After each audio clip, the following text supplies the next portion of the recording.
Welcome to the Putt Crew. I'm your captain, Camille, and I have my alternates with me. I'm Mal. And I'm Robert. And it is the start of Pride Month, so I hope everyone is having a great Pride Month. Shout out to the gays. Happy June, everyone. Happy June. We did it. We're here. To celebrate the first day of Pride Month, we have the most specialist guest we have ever had. We have drafted a real veteran. Yeah, I am giving up my captaincy for this person. Yeah, honestly. Because he's a badass. We have Harrison Browne, who is the first openly trans professional hockey player.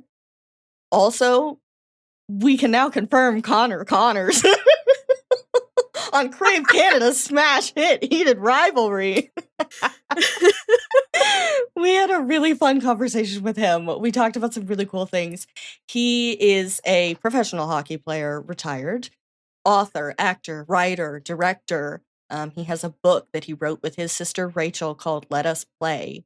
That will be linked in the show notes for you. It is incredible. It is such a good damn book. I am a fiction girly. I like to just read fiction, but I was engrossed in this book. It was fascinating. Great book. Yeah, so we all very highly recommend it. And before we get to this interview, we do just want to remind you that you can join our Patreon. That is a $5 tier. That's called your Rookies and Interns tier. That will get you a sticker and a live stream with us once a month. And then we also have a $10 tier that will get you both of the perks from the $5 tier, and it will get you a bonus episode once a month where we talk about something. Thank you to everybody who has already joined. You can also get some merch on Etsy. We will link that in the show notes too. Thank you to everyone who's bought some stickers. And, it's Pride Month, so we can now tell you, we have gay Putt Crew logos. Woo! Yeah! We got those stickers, so those are going to be on sale too. You can get it's got some pride tape on the hockey stick. Thank you to our artist, Ran, for getting that done for us. That's awesome. We're obsessed. It's beautiful. You can see it. It'll be on this episode as the cover art. Wow, beautiful. Anyway, anything you guys want to say before we roll out this little interview? Hey, being LGBTQ plus is super duper. It's super duper. So true. Trans lives matter. Protect the dolls. Protect trans kids. That's not virtue signaling. That's what we believe. So without further ado, here is our chat with Harrison.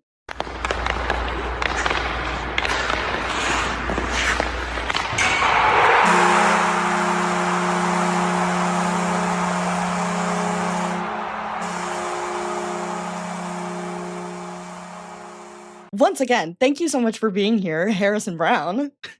Thanks for having me. So, okay, first off, what we wanted to do is just to ask you, in this media-driven world, right, where everybody's gender identity is kind of like what's more focused on than their accomplishments and who they are as people, we wanted to give you the chance to just take control of the narrative and introduce yourself to our audience as whatever you want to be introduced as. You know, who are you? Oh, well, hello. My name is Harrison Browne. I use he, him pronouns. I was a hockey player before I got into acting and Heated Rivalry, where lots of folks found out about me, which was pretty cool. But I was the first professional hockey player in women's hockey, and that was my entire life for a very long time. And when I retired, I wanted to physically transition, so I had to retire from hockey. And figuring out what I wanted to do with my life, I was like, well, I don't know what to do, but I know that storytelling and representation is really important. And so I was like, maybe I'll try acting. And Scarlett Johansson actually kind of got me into acting, but I think this is a really long-winded introduction. I'm Harrison Browne. I'm an author, filmmaker, actor, and retired pro hockey player. There we go. Okay, wait. Long-winded. Wait, tell us. How did you can't just Scarlett Johansson? You can't just casually drop that and expect us to move on. Well, I was gonna be like, well, I can answer that next, but I was like, this is my introduction. Well, actually, Scarlett Johansson tried to play a trans man in a movie, and it was like the breaking point. It's like 2018 or something like that. Yeah, it was that thing where she was like, I can play anything. I can play man, woman. I can play a tree, and there was that Which I was like, okay, but the project got scrapped, and she was like the turning point of like trans people need to play trans roles, and like Elliot Page hadn't come out at that point, and I was like, I don't know any trans male actor that could step into that role or a trans male actor to begin with. So I just thought to myself, people want to tell these stories, and if there's no actor to tell them, then how are they going to be told? So I was like, there's a gap in the market here. Why don't I just try? And that was it. We're like, it's me. Hello. Yeah. Amazing. So you're not like, wow, I was watching Scarlett Johansson and I was like, I've got to be an actor someday. You were like, I was watching Scarlett Johansson say, I can play a trans man, I can play a tree, I can play an Asian woman, and we were like, whoa, whoa, whoa. Yeah, I mean, she's a great actress. I can't knock that, but it wasn't. Yeah, I wasn't like, oh, I want to be like her. I was like, maybe I could be on screen. Yeah. Well, we're glad that you were, and we discovered you through Heated Rivalry. You also are an author. We all read your book. I very much enjoyed it. Would you like to tell us a little bit about your book?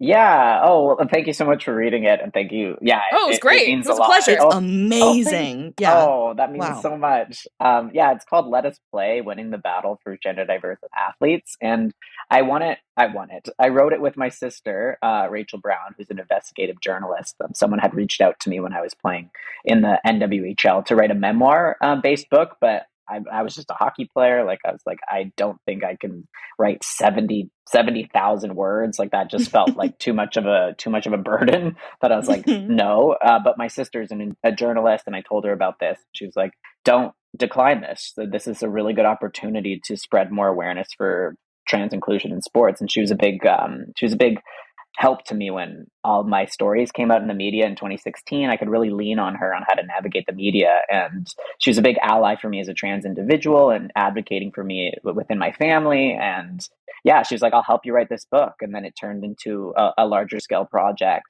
to tell more stories than just mine and spread as much awareness as we could for trans athletes of all different identities and all different sports from all over the world, because trans people are being used as a moral panic right now, and sports being used as a moral panic right now. And I was just seeing so much misinformation. My sister was like, this is not good journalism. So we really wanted to just take that narrative back. It's coming out on paperback actually on the 27th, I believe. It's been out for about a year now. So it's having its year anniversary, which is pretty special. That's crazy. Very We're exciting. about to have our year anniversary. So hey. Congratulations. Happy birthday to us all. Congratulations all around. Yeah.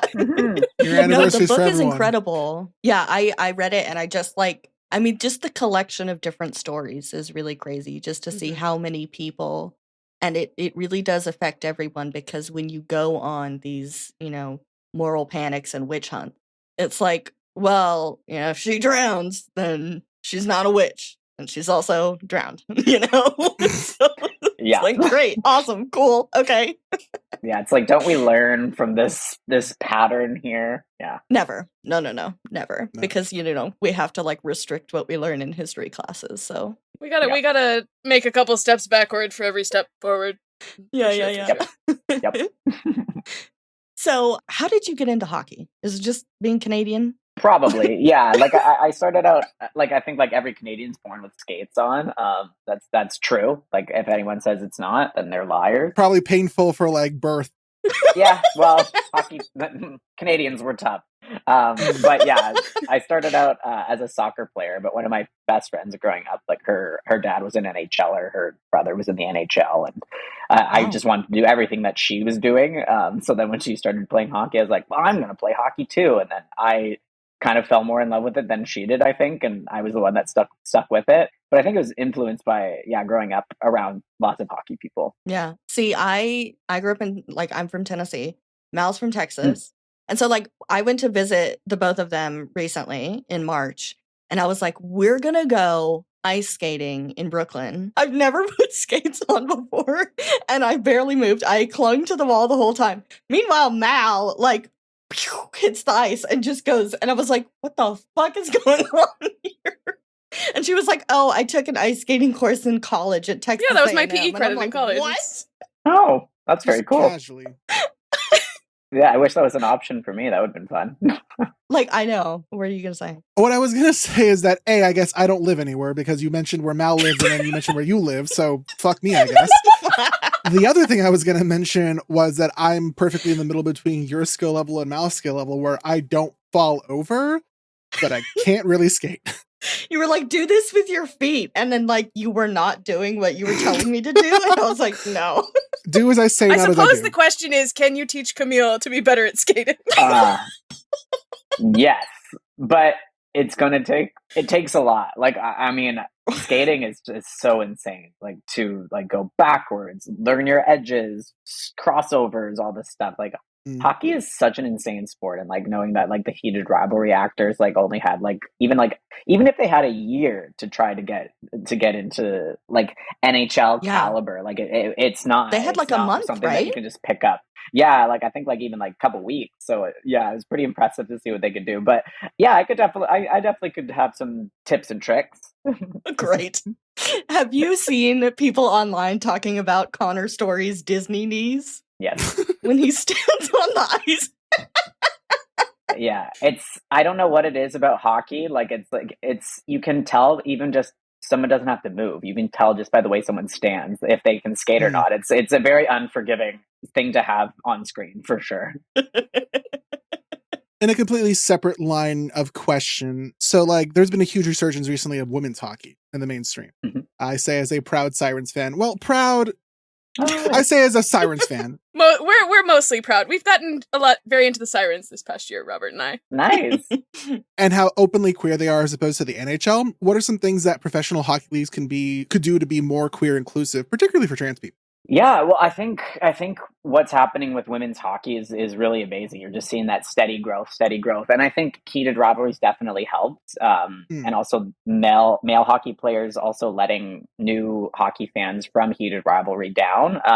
People are like, how do I reconcile wanting to get into hockey when I don't really like the way that these people are carrying themselves? And like, hockey still has a place for you. The PWHL is really amazing. The games are really fun to be at, a very inclusive space. I think it's just having more representation, and that comes from like getting more people involved in the grassroots. I think women's hockey has a big LGBTQ plus presence within the dressing rooms. Every dressing room that I was in was like 50% gay, 50% straight, and like women really pushing the boundaries of femininity and expressing themselves in masculine ways, and people not putting people into boxes. So I think that carries on into the fans. So I think changing the culture, and I think definitely hosting Pride nights and definitely doing more than just being like, we support you. How are you actively doing it? And I think like that comes from like the people investing, like hockey, like NHL things, investing into LGBTQ plus initiatives and things like that. So, but I do think it's just, you need to switch up the culture, and that's just getting the sport more inclusive for people, racialized minorities and LGBTQ plus individuals. It starts with getting people in and changing that culture where they feel safe enough to even join the sport. Right.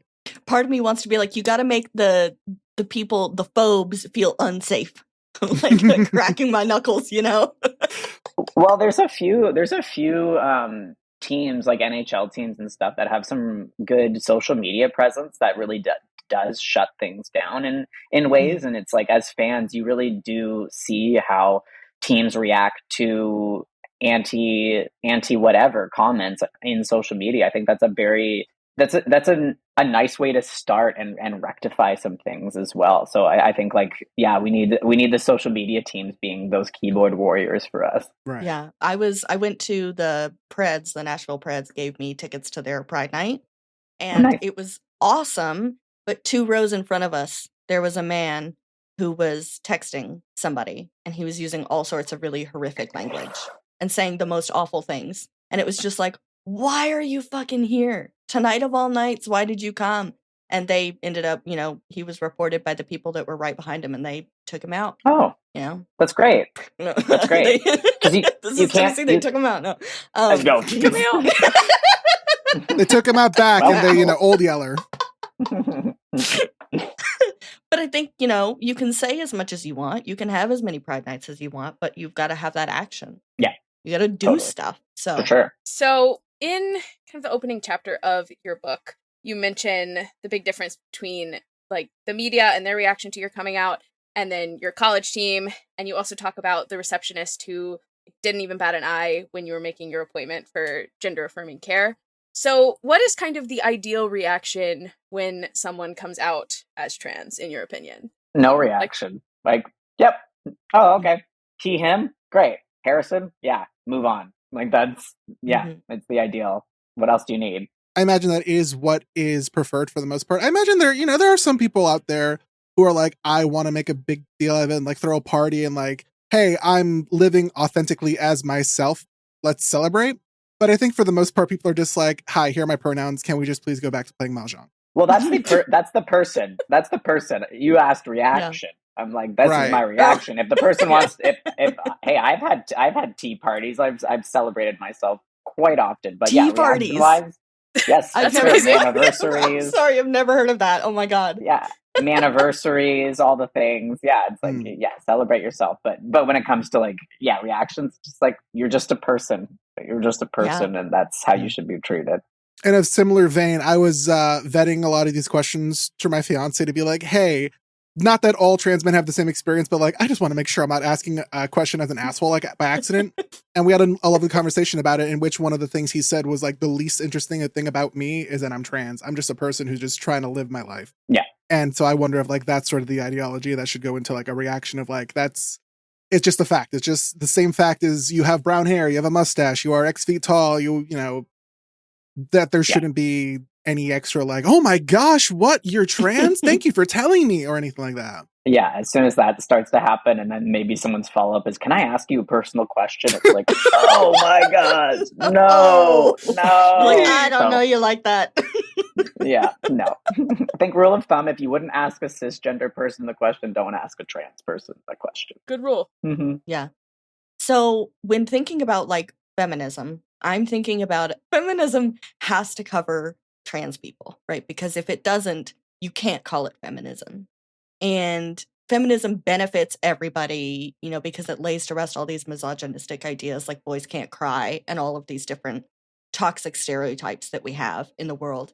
And so I was wondering, from your perspective, how do you think that transphobia in sports affects everybody, like the general, rather than just trans people? Well, I think the biggest thing that we're seeing is female athletes playing on the women's side just being seen as victims, and it's a very patronizing, misogynist view that women are inherently weaker. They need protection at all aspects. There's no way that no matter how hard they train, that their athletic prowess could be even close to any single man that has gone through a testosterone-driven puberty, which is just very deeply disrespectful to the amount of training, the amount of dedication that athletes on the women's side put into their sport. And there are a ton of athletes on that side that are a lot better than a lot of cis men, and people are just really negating that. And I think this victim mentality and protecting women, it's all being used as a tool that we see constantly through moral panics in society. It's like, oh, it's the women, oh, it's the children, and it's like, no, women are badass. Like for me, playing in women's hockey, I saw so many amazing, strong individual women that I was just like, they don't need protecting from anybody, and it's just really disrespectful to them. So yeah, I think it's the victimhood. I'm like, I have a car, I can run him over. Fine, don't worry about me. Guns and car running over. Here we go. Camille, you're being very violent today. I don't know. I'm sorry. That's just who I am. I just have brothers, man. I don't know. Well, you are feeding into the patriarchy, blaming it on the men in your life. Oh! Clocker. Get her. I blame Robert for everything. I don't know what you're talking about. Oh my god. Oh my god. Okay, but yeah, so because you also mentioned that writing this book made you kind of like face your own internalized misogyny. Is that mostly just like because the world is like, oh, women need to be protected. Women, you know, they can't, of course you can't let trans women play with cisgender women.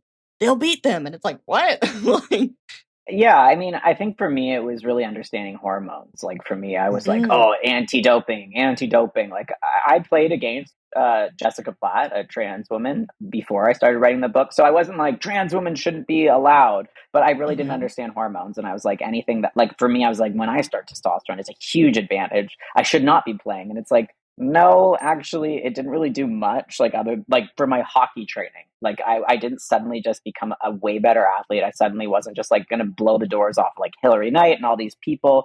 Like I Mhm. still was the same athlete. It just had a little bit of a different hormone in my body. But I think testosterone being the be all end all is not the mind frame of that I have anymore whatsoever. Like a single hormone does not make an athlete. And like thinking about what makes an athlete good is like their access to equipment, their access to nutrition, coaching, who are they playing against? Are their parents involved? Like, do their parents help them like get to their practices? Do they pay for them to be able to go to training and things like that? And I just like was like, there are so many different aspects to an athlete, and subjecting somebody to just a single hormone is ridiculous. So I think that was the biggest thing for me, and like that men and women divisions are because of X, Y, and Z. When I've seen now playing in all gender divisions, the amount of really fair competition that can have was really cool to see. Also, like questioning why we break sports into genders and when we break them up into different Right. types of genders, and it's like it's so arbitrary, and it's like we can think of sports differently, and we can question what we've been doing for decades and decades and decades. And yeah, I think that this just opened up my mind to the more possibilities of how sports can be more expansive. Yeah, I think you asked a lot of really interesting questions and explored those in the book. Like the one that really kind of blew my mind was the fact that like better athletes tend to be born earlier in the year just because of like Yes. the way sports leagues are Mhm. divided up. I was like, Mm-hmm. that explains why I'm Yeah. such a good athlete. I was born in March. No, I'm just kidding. But Third tier. Like if we're looking at studies and like real numbers, like that is a huge number. When you look at like when you break kids up at like 8 or 9, there's a huge difference between an 8-year-old that's born in January and an 8-year-old born in December. And if you keep picking up the kids that are born earlier in the month and not giving the kids that are born later in the year a chance to even catch up, then you can't really tell who's actually the more gifted athlete. It's the Right. opportunities that you arbitrarily have been given that just are these self-fulfilling prophecies. It's very much like taking like, like a 15-year-old and putting him in a college course and taking, a 20-year-old putting him in a college course and being like, and the one who gets the better grade is the smartest of the two of you. And it's like, well, hold on. There's a lot going on. Their brains Yeah. are very different. Everything is very different. That's not necessarily true. In a similar vein, it's terrible, but there's also some instances where I find it funny when, particularly I think in like high school sports is when it happens the most from what I've seen, where they'll be like, oh, this person transitioned and they're competing in women's racing now and they beat me and they took away my chance to be at the very top. And then you look at where that person was placing originally and it's like, congratulations, you were 4th, now you're 5th. And you're making all this hullabaloo over a trans person who made it to 4th, who also didn't like go to 1st place, who didn't like it. You're making a bunch of noise for no reason. Yeah, well, we see it through She Who Must Not Be Named, Riley Gaines, the infamous 5th place. And then there's a lot of like Andrea Yearwood, and like there's Connecticut runners that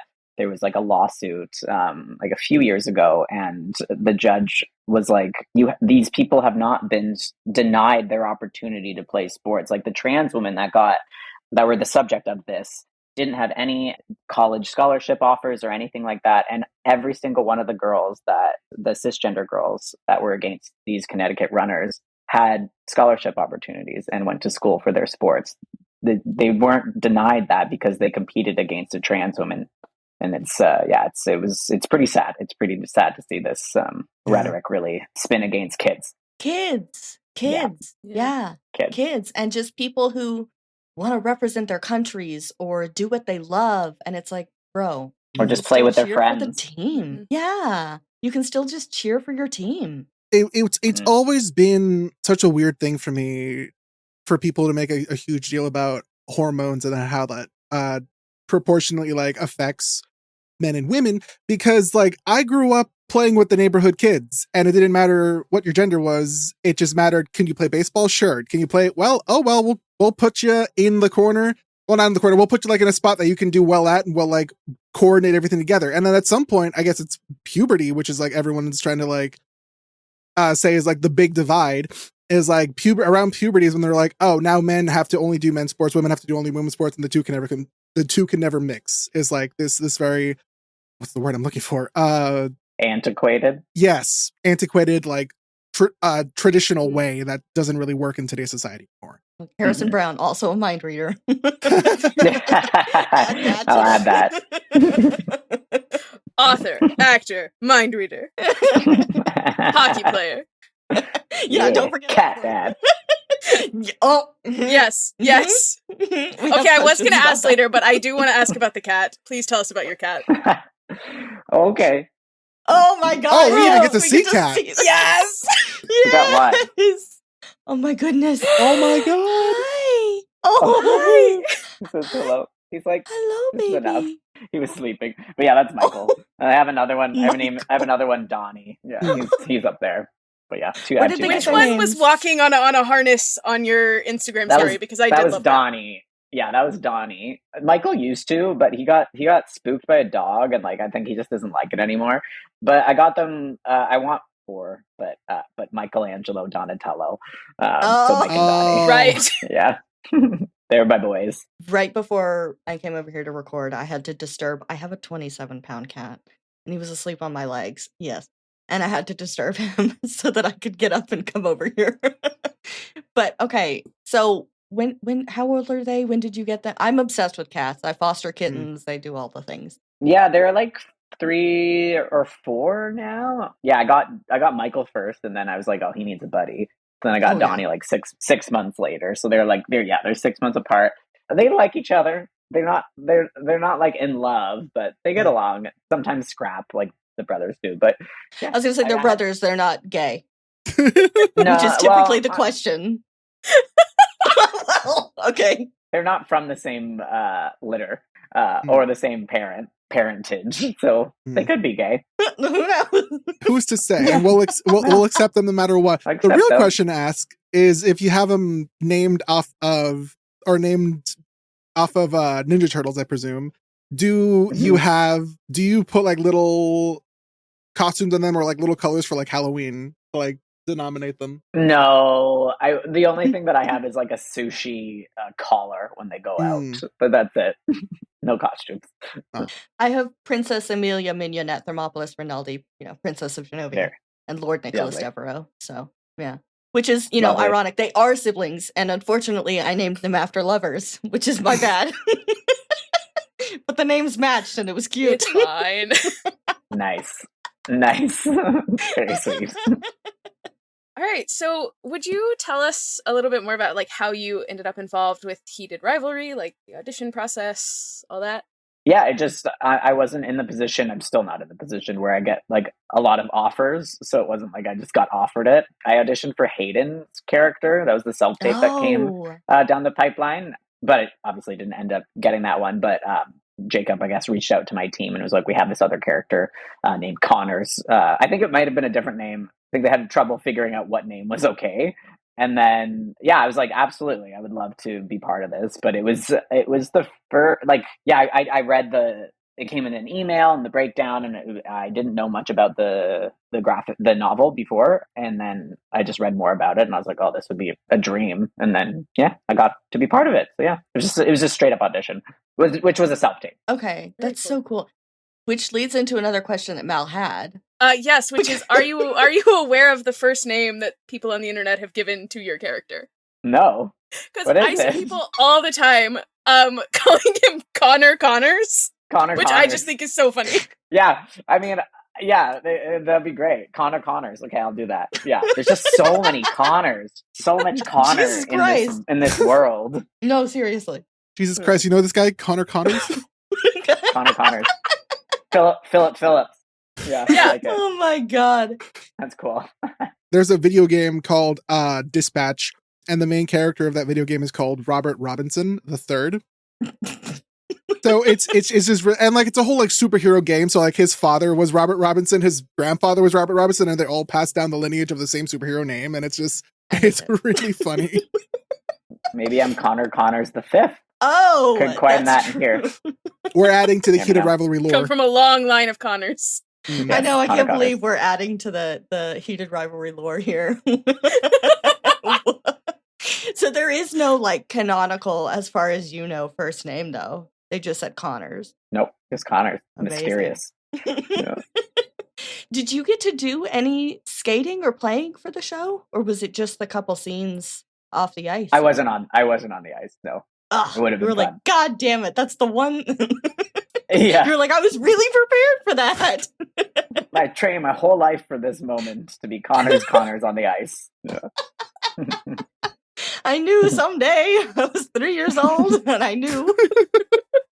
Well before Heated Rivalry was even written, you knew this was your goal. Mm-hmm. Maybe one day. Maybe one day we'll see Connors on the ice. We'll see. You've established you're a mind reader, so I guess we can also now establish that you're clairvoyant. How the fuck do you say that word? Clairvoyant? Clairvoyant. There we go. I know how to say words. Connors should go with Ilya to Ottawa for season 2. That's what I'm saying. Fingers crossed. Fingers crossed. Fingers, toes, and eyes is what I like to say. So, Mm-hmm. how does it feel to know that you were on the receiving end of one of the most iconic lines of the show, which is, tell people? I didn't realize, but people were like commenting on stuff saying tell people. I'm like, what am I telling people? Like I didn't understand it for a second. There was one person that like sent me like from like a magazine, and I was like, they were like, tell people. I was like, I'm trying. I was like, I don't know what that is. But, yeah. But now I understand, and I'm like, oh, that's embarrassing. But yeah, that's cool. But it's amazing how much impact your character gets to have in, like, you just have a few scenes, but you're just there for some really hysterical moments, and also like objectively heartbreaking, and like ruining Ilya's whole day by introducing him to the around. Shane Rose thing. Yeah. Well, that's the thing. Like, I was like, there was no part of me that was like having an ego moment where I was like, oh, it's only a couple scenes, and like the one scene I have like literal one word that's okay. Like I didn't have to. That was my one line. Was oh no, it was where and okay. I was like, I'm off book. Great. There was no part of me that was like, how I can't show up with just this. But it was really interesting to be like how you can kind of make something of it. And Jacob like gave me a menu at the beginning. Like there was no menu written in it. And I'm like, oh, that made everything amazing. And everyone's like, he didn't even get his room service. But it was like that one thing that Jacob's like, here, have a menu to hold. Which as an actor, I'm like, that's amazing to have some business so that I don't have to like be like, I have this one actually word reading something that I have to say.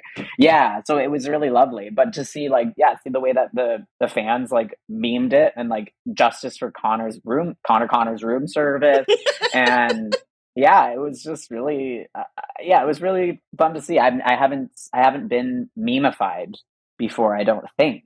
Congratulations! So, yeah, it was an honor. Thank you. It was fun. Connor's honor. Connor's honor. Yeah.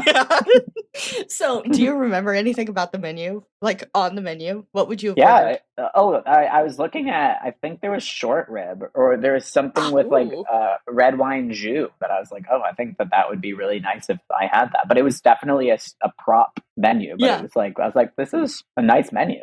So yeah. Oh, but like then definitely justice for Connor's room service because I wanted what the that. fuck, man?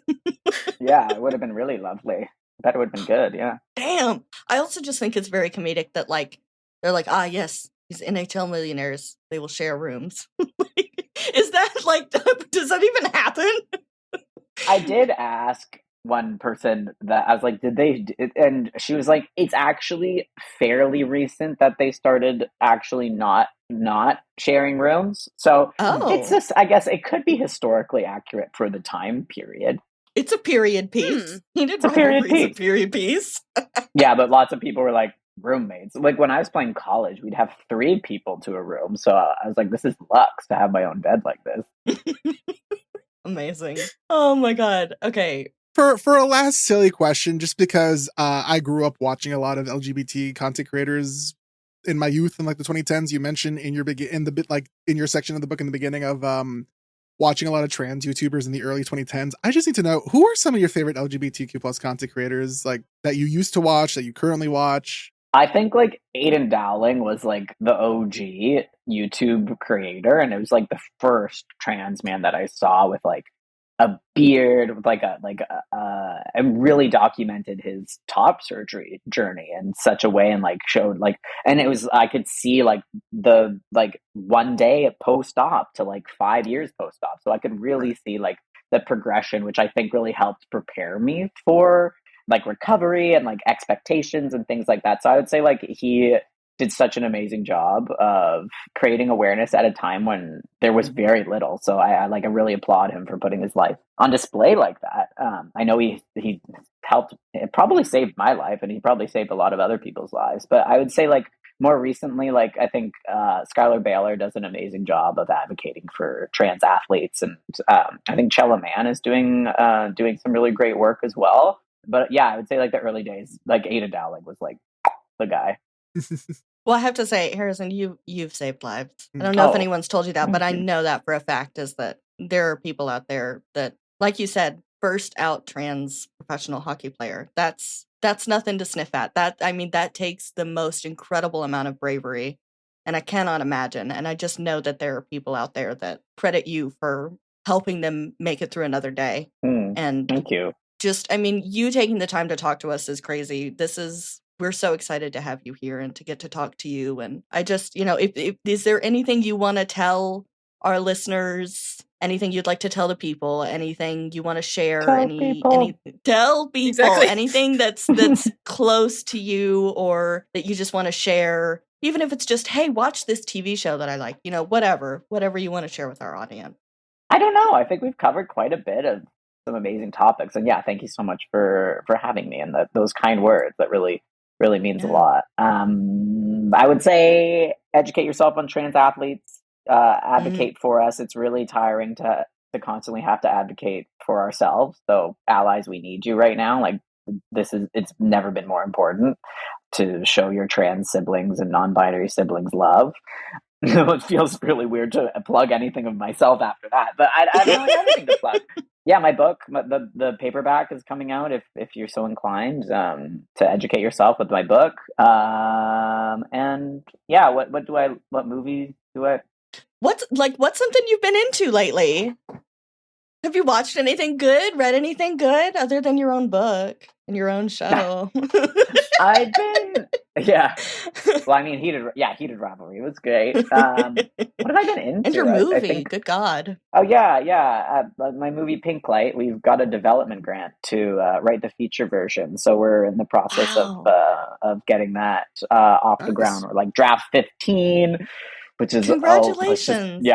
Yeah, thank you. And we have an exciting executive producer that we can't announce yet, but it's making some moves. So I think, yeah, getting more trans representation on screen. We need it. No more ScarJo. We need trans people doing it. So there we go. Yeah. 100%. I think it's definitely, when people talk about myths, right? Like the myths that go along with all of these issues and these moral crises and like scares and panics and all this. The important thing to remember about a myth is that word comes from mythology. Right? And mythology is fantasy. It's not based in science. There's no science behind that. And so that's why I've told everybody that I've talked to recently just about like your book and how much like, oh shit, as I'm reading it. And all because you tell the story of so many different athletes, cis athletes and trans athletes, and what they go through, and just how this moral panic, right, is affecting everybody. It's everybody's business. Yeah. And we all have a duty to get involved and to shut this shit down. Yep. That's all I have to say. Yeah. Amazing. Any final anything from anyone? I promise we're not just saying that the book is good because Harrison is here. It really is a good book. It really is. Thank you. Yeah. I should say the name of the book out loud again. It is Let Us Play, Winning the Battle for Gender Diverse Athletes by Harrison and Rachel Browne. Yay. Comes out on paperback tomorrow as we're recording, but should be out by the time you're listening to this. Go buy it. Yay. We will link it. Where would you prefer people buy it from? Do you have a preference on like where people buy it from? I guess you're mostly American. You're American viewers. Yeah, we're like American. I would say like bookshop.org or like to help local bookstores. Cool. Okay. And Anywhere. then also, where can people find you on socials? People can find me on TikTok and Instagram at hbrown with an E, the number 24. You're number 24. Yeah. Yeah. Oh my god, I never even put that together. You're like, that bitch stole my number for the show. Yeah. Yeah. 24 comes up a lot. Wow. Okay. Well, thank you so much for joining us.